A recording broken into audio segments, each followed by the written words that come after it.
Okay, everybody, take a look at this leather case that goes on this 1911 Royal Standard.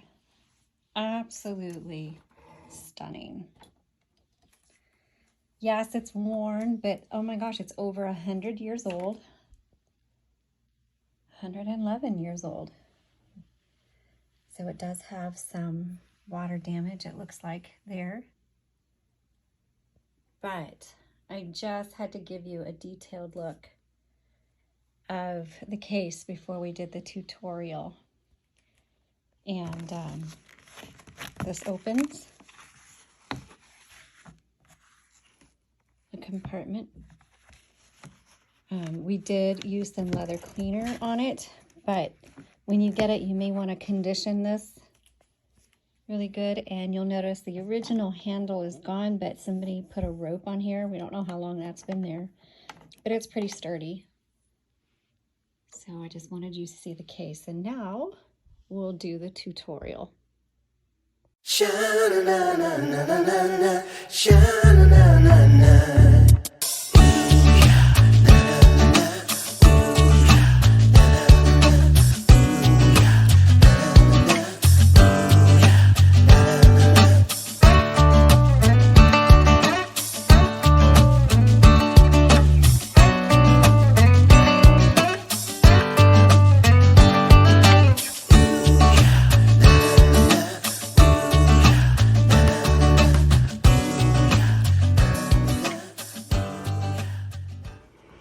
Well, hello everybody. So now is the tutorial portion of the video, and if I didn't say so before, my name is Laura.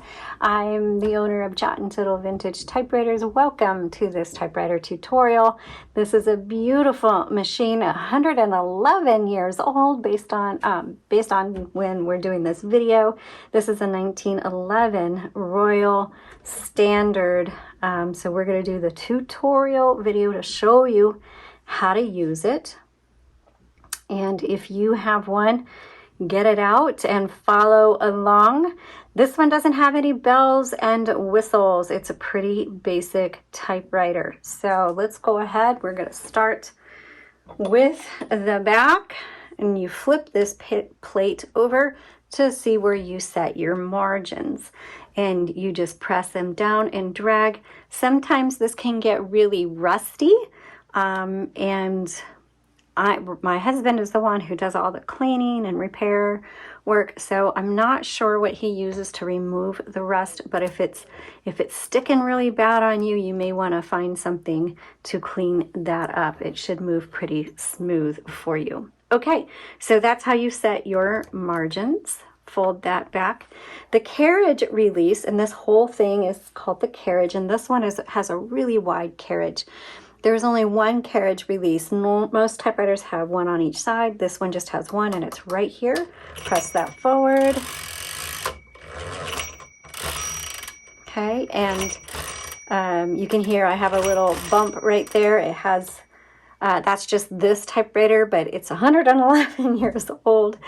Yours may have something as well. Now, on ours, we service, we don't refurbish or restore. So most of the items on our typewriters are original. So this is the original platen. It is hard. So you want to, on this particular one, if you're looking at this one online to purchase, this platen is hard. So, and I'll show you after I do the demo, if it has the embossing on the back. You do want some give in your platens if you want to use it on a regular basis. And there is, we don't know where the supplier, we know there's one supplier that we know of for the platens. They don't make them anymore. There is one person, I believe, up in the New York area that makes them. They're not really easy to find. So that's why we don't do them. But those typewriter repair people who actually refurbish and restore, they will know how to get new platens. Okay.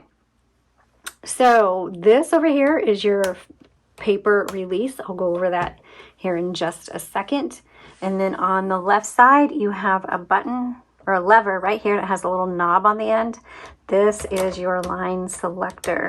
So 1, 2, or 3. And what that is when you hit your return handle, it'll advance 1, 2, or 3 lines. Now, this lever, I'm not entirely sure.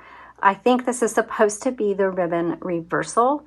On this particular machine, it does not reverse the direction of the ribbon. So it does release it so that you can rewind the ribbon, because as you know, if you've used typewriters, once you get to the end of the ribbon, doesn't mean the end of the ink. You just have to reverse the direction. But in this case, you'll just have to rewind, and this does release it so that you can rewind it. Okay, let me go ahead and load some paper. And you're going to want to load your paper. I like to just lay it flat against that back plate. Just set it there, turn the handle, and despite this being a really hard tomato, it pulls through rather well, which means the bead rollers underneath are still working really well. So I like to bring it up halfway to see if it's even or uneven, and you can see it's just barely uneven. So that's where my paper release comes in handy, and I can adjust, get it a little more even. And then also make sure, if you're new to typewriters, make sure your paper is underneath this bar that holds it taut against the roller. Okay, so let's double check our margins. I'm going to bring mine in just a little bit. Now this is a real basic typewriter. There's no tabs and there's no backspace. It does have a margin release. Now that being said, because we haven't had one like this before, there's a little slot right here, and I don't know if that's where maybe the backspace originally was. Could be, I'm not sure. So it looks like something used to be there, but it is not there anymore. Okay, let's do a little bit of typing on this. So now this is a single color typewriter. And then here's your shift keys, but the shift lock is over on the top on the right side. So we're going to do shift lock. And if you haven't figured this out, this is a combined demo video and tutorial. I didn't think you all would mind. It just made a little more sense with this older typewriter. I just wanted to kind of do both at the same time. Okay, and I thought you would enjoy seeing how it typed.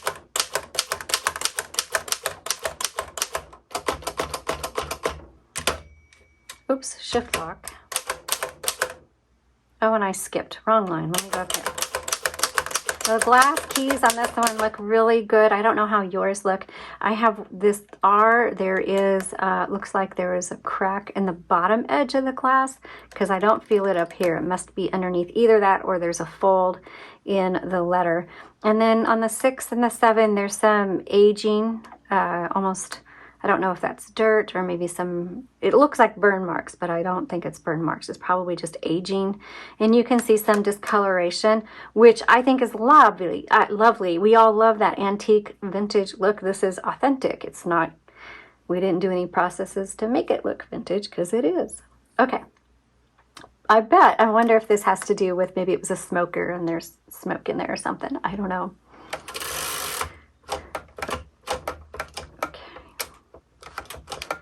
Here we go.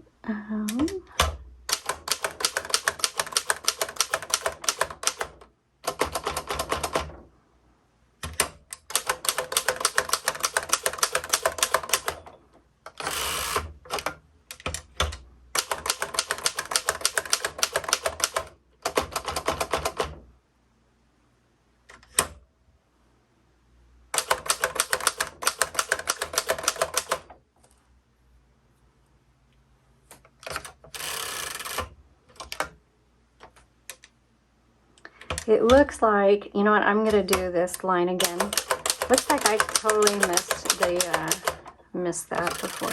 I don't know, I'm not paying attention. Okay, so we're going to do some sentences.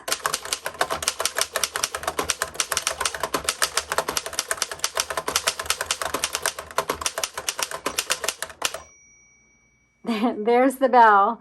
The bell works on this. That was actually really fun to type on. I love the feel of the keys. They're a little bit wider than what I'm used to on other ones. And it has a different feel, but I loved it. It's very fun. This would be great.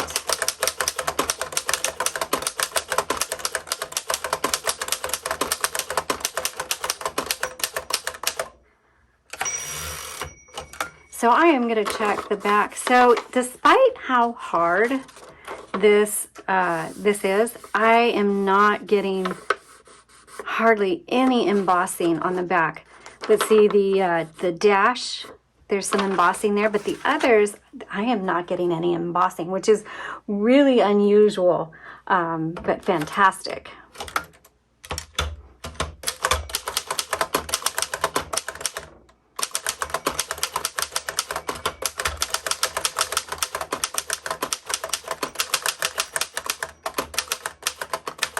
Okay, so now it's stopped. I'm at the margin. It has stopped. I'm going to hit margin release.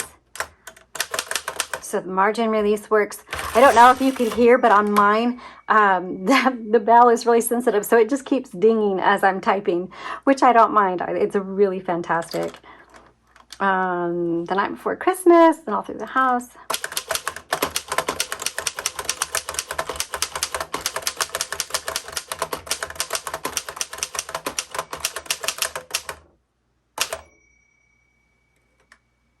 Very, very fun. There we go. I had to release that.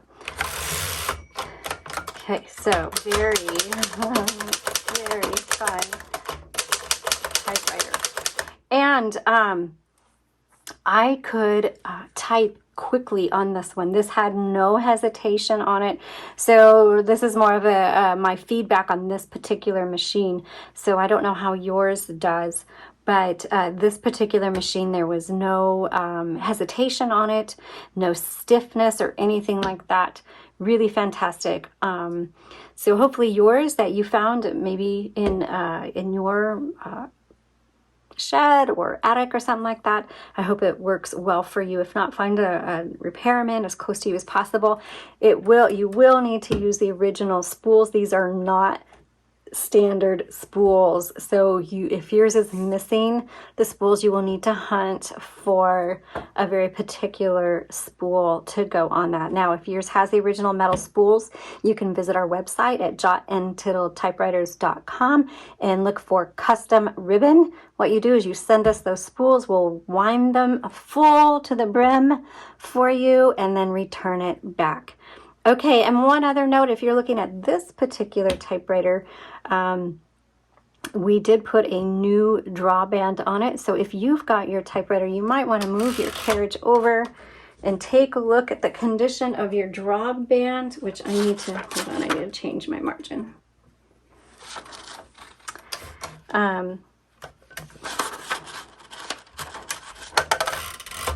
You're going to want to look at your drawband, which is right here, and it's a fabric drawband. And when this came to us, it was a really old drawband, and this is a really good example of vintage typewriters not knowing what it's going to expect. So it was working for us. We even did a demo video and everything like that. And then when I was getting ready to do a typing tutorial, the old drawband broke on us, and so I'm just thankful that it broke with us and not when it arrived to a customer's house. But that's the difference between serviced and restored and repair and refurbished, is we don't necessarily, if it's working, we don't change it. But in this case, we happen to have another vintage Royal that had the same size drawband. We were able to change it out. It is a solid, very sturdy drawband, so we're happy that we had that and we were able to switch that out for you. But you may want to look at that. If your carriage isn't advancing, it's probably because your drawband is worn out or broken, and you'll want to look at that. Okay, thanks so much for watching. I hope you found this tutorial video helpful. Keep it handy, bookmark it. Also follow and like and share and tell your friends about this. And you all have a great day and happy typing.